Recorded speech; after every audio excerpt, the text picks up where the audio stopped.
बच्चों, नीट की आयुष काउंसलिंग चल रहा है, आप लोग को पता होगा। मान लीजिए आयुष काउंसलिंग में कोई एक कोर्स है, जैसे आप मान लीजिए BA MS है, और BA MS के लिए आपके मार्क्स के अनुसार जितना भी आप नंबर पाए हो, आपको जो कॉलेज मिलने की चांस है, हो सकता है गवर्नमेंट भी मिल जाए, हो सकता है सेमी गवर्नमेंट मिल जाए, हो सकता है डीम्ड मिल जाए, प्राइवेट मिल जाए या एफिलिएटेड मिल जाए। तो इन कॉलेज के लिए, यानी जो 5 कॉलेज मैंने बताया, इनके लिए कौन सी काउंसलिंग होती है, आज की वीडियो इसी पर होगा। तो चलो स्टार्ट करते हैं आज का वीडियो और जानते हैं इन कॉलेज के लिए कौन सी काउंसलिंग होती है। हेलो स्टूडेंट्स, मैं अनूप राय, मेरी यूट्यूब चैनल स्पार्कअप क्लासेस पर आप सभी लोग का स्वागत है। तो आप लोग स्टार्टिंग में तो सुन ही चुके होंगे कि आयुष काउंसलिंग स्टार्ट है, यानी कि आपका BAMS, BUEMS, BNYS, BHMS और BSMS, इन सब का काउंसलिंग चल रहा है। और जब काउंसलिंग होता है तो 100% है कि कॉलेज कई टाइप के होते हैं। जैसे मैं अगर उनका सीक्वेंस बता दूं तो सबसे पहले आपका गवर्नमेंट कॉलेज आता है। हर बच्चा चाहेगा कि मेरा गवर्नमेंट कॉलेज में एडमिशन हो जाए, लेकिन चाहने से नहीं होता, उस हिसाब का नंबर भी होना चाहिए। अगर नंबर है तो जरूर मिल जाएगा आपको, और नहीं नंबर है तो फिर दूसरे रैंक पे आपका आता है सेमी गवर्नमेंट, तीसरे रैंक पे आपका आता है डीम्ड कॉलेज, चौथे रैंक पे आपका आता है प्राइवेट कॉलेज, और लास्ट में हमारा आता है एफिलिएटेड कॉलेज। आपका जो सेमी गवर्नमेंट कॉलेज है उसी को सेमी प्राइवेट कॉलेज भी कहते हैं। और सेमी गवर्नमेंट से जस्ट नीचे आपने देखा होगा कि मैंने लिखा है कि ठीक है ना, डीम्ड कॉलेज, यानी कि डीम्ड जो होता है वो प्राइवेट और सेमी गवर्नमेंट के बीच का होता है, ठीक है ना। और जो आपका एफिलिएटेड कॉलेज होता है वो किसी मतलब कॉलेज से जुड़ा हुआ होता है। जैसे मान लीजिए आपका अमिती यूनिवर्सिटी है, तो अमिती यूनिवर्सिटी से कोई कॉलेज जुड़ा है तो वो आपका एफिलिएटेड हो गया। क्योंकि अमिती यूनिवर्सिटी प्राइवेट है, इसीलिए जो आपका जो कॉलेज जुड़ा है वो उसी के अकॉर्डिंग काम करेगा, यानी कि अमिती यूनिवर्सिटी का जिस प्रकार से काउंसलिंग होता होगा उस एफिलिएटेड कॉलेज का उसी प्रकार से काउंसलिंग होगा। बात समझ आ रहा है। और अगर मान लीजिए कोई ऐसी क्या बोलते हैं यूनिवर्सिटी है जो गवर्नमेंट है और उससे कोई कॉलेज जुड़ा हुआ है, तो वो भी एफिलिएटेड ही हो गया। लेकिन अब गवर्नमेंट की बात हो रहा है ना, यानी कि वो गवर्नमेंट कॉलेज से जुड़ा है ना, तो इस बार जो एफिलिएटेड है वो गवर्नमेंट की तरह बिहेव करेगा। बिहेव का मतलब ये होगा कि उसकी जो काउंसलिंग होगा वो उसी प्रकार से होगा जिस कॉलेज से वो जुड़ा है, यानी कि जिस गवर्नमेंट कॉलेज से वो जुड़ा है। बात समझ में आ गया होगा। तो मेरे कहने का मतलब सिर्फ इतना था कि बहुत सारे बच्चे कंफ्यूज होते हैं कि एफिलिएटेड कॉलेज क्या होता है। तो सीधी सीधी बात जान लो कि एफिलिएटेड कॉलेज मतलब ऐसा कॉलेज जो किसी यूनिवर्सिटी से या किसी कॉलेज से जुड़ा हो। अब वो जिससे जुड़ा होगा वो प्राइवेट भी हो सकता है और वो गवर्नमेंट भी हो सकता है। तो एफिलिएटेड का जब हम काउंसलिंग कराते हैं तो उससे उसका कोई मतलब नहीं होता। मतलब एफिलिएटेड का सिर्फ और सिर्फ मतलब उससे होता है कि वो किससे जुड़ा है, जिससे वो जुड़ा है वो वाला कॉलेज जिस प्रकार से काउंसलिंग होगा, एफिलिएटेड का काउंसलिंग उसी प्रकार से होगा। बात समझ में आ रहा होगा आपको कि मैं क्या कह रहा हूं। यानी कि एफिलिएटेड के हाथ में कुछ नहीं होता है। एफिलिएटेड के हाथ में उसका जो बागडोर है वो सिर्फ और सिर्फ उस कॉलेज से होता है जिस कॉलेज से वो जुड़ा है। तो चलिए बात करते हैं, यानी कि 4 प्रकार का हमारा कॉलेज होगा, क्योंकि एफिलिएटेड तो अपने अनुसार चल ही नहीं सकता, वो तो जिससे जुड़ा है उसी के अनुसार चलेगा। तो मेनली अगर देखा जाए तो 4 प्रकार का होगा। आपका गवर्नमेंट कॉलेज होगा पहले नंबर पे, दूसरे नंबर पे आपका सेमी गवर्नमेंट होगा, तीसरे नंबर पे आपका डीम्ड होगा और चौथे नंबर पे आपका प्राइवेट होगा, ठीक है ना। तो इसमें से जो आपका गवर्नमेंट कॉलेज है और जो डीम्ड कॉलेज है, आपको स्क्रीन पे दिख भी रहा होगा, मैं लिख दे रहा हूं कि बच्चों का जो कॉन्सेप्ट है वो क्लियर हो जाए, ठीक है।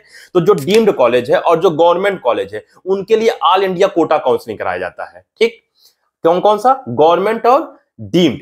अगर बात करें कि स्टेट काउंसलिंग किसके लिए होता है, तो गवर्नमेंट के लिए भी होता है, आपका सेमी गवर्नमेंट के लिए भी होता है और आपका प्राइवेट के लिए भी होता है। यानी कि गवर्नमेंट, सेमी गवर्नमेंट और प्राइवेट के लिए आपका स्टेट काउंसलिंग होता है। तो आपने स्क्रीन पे एक कॉमन चीज देखा होगा, जो गवर्नमेंट है ना उसके लिए आपका स्टेट काउंसलिंग भी हो रहा है और उसके लिए आपका ऑल इंडिया कोटा काउंसलिंग भी हो रहा है।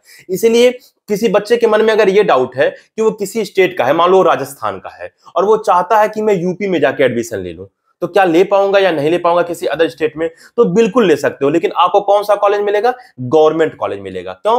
क्योंकि गवर्नमेंट कॉलेज तो आपका ऑल इंडिया कोटा काउंसलिंग से भी हो रहा है और स्टेट से भी हो रहा है। तो आप स्टेट काउंसलिंग में तो पार्टिसिपेट नहीं कर सकते हो, लेकिन ऑल इंडिया कोटा काउंसलिंग में आप पार्टिसिपेट करके आप उत्तर प्रदेश के किसी कॉलेज में एडमिशन ले सकते हो। मैंने एग्जाम्पल के लिए बताया, उसी प्रकार से जो भी बच्चा देख रहा होगा वो समझ जाएगा। वो जहां का भी होगा, कोई बच्चा पंजाब का होगा और किसी मतलब क्या बोलते हैं महाराष्ट्र में चाह रहा होगा एडमिशन के लिए, या किसी भी अन्य स्टेट में चाह रहा होगा, तो एग्जांपल सेट कर लेगा। एग्जांपल के मतलब लेकर मैं आपको चीजें समझा रहा हूं, क्योंकि जब अच्छी उदाहरण होती है तो क्लियर कॉन्सेप्ट हो जाता है, तो उदाहरण लेके चीजें समझाया जाता है। बात समझ में आया। तो अगर आप अदर स्टेट में गवर्नमेंट कॉलेज चाहते हो तो आपको ऑल इंडिया कोटा काउंसलिंग कराना पड़ेगा, क्योंकि हर एक स्टेट में 15% seat all India quota counselling का होता है और 85% सीट वहां के मतलब जो लोकल बच्चे हैं, यानी कि उस स्टेट के जो बच्चे हैं उनके लिए होता है। तो 15% सीट में आपका हो सकता है नंबर ऐसा हो कि काउंसलिंग के बाद आप वो सीट पा जाओ। बात आपका क्लियर हो गया होगा। यानी कि एक स्टेट से अगर आपको दूसरे स्टेट में जाना है तो आप ऑल इंडिया कोटा काउंसलिंग कराइए। किसके लिए? गवर्नमेंट के लिए। अब दूसरे नंबर पे कौन आता है? दूसरे नंबर पे आपने देखा होगा कि सेमी गवर्नमेंट आता है। कौन आता है? Semi government. तो सेमी गवर्नमेंट आपको स्क्रीन पे दिख रहा होगा कौन से वाले में है? स्टेट काउंसलिंग के अंतर्गत आता है। तो इसका मतलब कोई बच्चा अगर सेमी गवर्नमेंट कॉलेज में जाना चाहता है तो वो अपने ही स्टेट में केवल जा सकता है, दूसरे स्टेट में एडमिशन नहीं ले सकता है। वो दूसरे स्टेट में एडमिशन ले ही नहीं सकता, यानी बिहार का लड़का यूपी में या यूपी का लड़का बिहार में कभी भी सेमी गवर्नमेंट कॉलेज में नहीं जा सकता है। बात समझ में आया? ठीक है ना। अच्छा, अब तीसरे नंबर पे कौन आया? डीम्ड कॉलेज आया। तो डीम्ड कॉलेज आपने देखा होगा कौन से क्या बोलते हैं उसमें आ रहा है? ऑल इंडिया कोटा काउंसलिंग में आ रहा है। तो डीम्ड कॉलेज में आपका ऑल इंडिया कोटा काउंसलिंग आपको कराना पड़ेगा, यानी कि AIQ काउंसलिंग कराना पड़ेगा। यानी कि किसी स्टेट वाइज नहीं, पूरा का पूरा जितना भी इंडिया है, ठीक है, इंडिया में सभी बच्चों का एक साथ होता है डीम्ड कॉलेज के लिए। और डीम्ड कॉलेज का जो रेपुटेशन होता है वो सेमी गवर्नमेंट कॉलेज से थोड़ा कम होता है, इसलिए फीस का कुछ ज्यादा होता होगा। हाँ, जो बहुत अच्छे डीम्ड कॉलेज हैं हो सकता है उनका फीस सेमी गवर्नमेंट कॉलेज के लगभग बराबर हो, ठीक है ना।